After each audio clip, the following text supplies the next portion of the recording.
Must the show go on? I'm your host, Walter R. Hargrave. The unenviable task of dissecting last night's tragic travesty masquerading as a Hairspray performance staged by the ironically named John Wilkes Booth Middle School.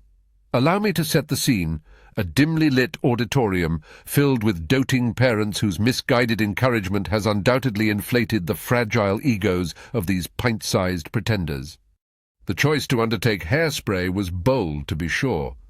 This delightful romp through 1960s Baltimore demands a certain joie de vivre, an effervescent charm that, regrettably, was as elusive as a coherent plotline in a Michael Bay film. Instead, we were treated to a spectacle so painfully pedestrian one might have mistaken it for a community service sentence for wayward youth.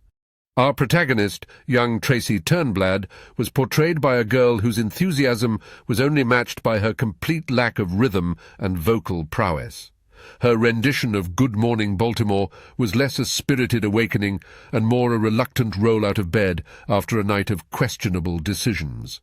One could almost hear John Waters weeping in the distance. The casting was, in a word, baffling. The role of Edna Turnblad, played by Eric Reingold, famously a drag role, was given to a boy child whose voice was still mid-transit through puberty, resulting in a portrayal that was less divine and more dismally underdeveloped.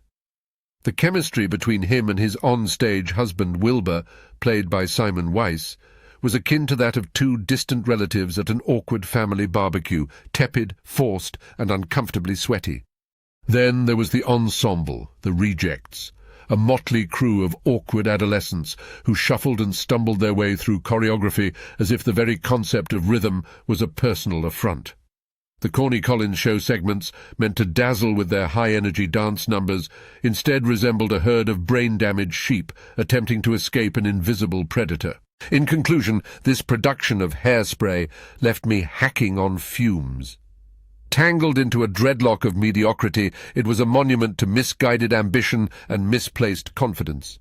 One can only hope that these young performers find a more suitable outlet for their talents, preferably in a field where they might cause less collateral damage to the delicate art of musical theatre. As for the director, Stacey O'Donnell, a career reassessment might be in order.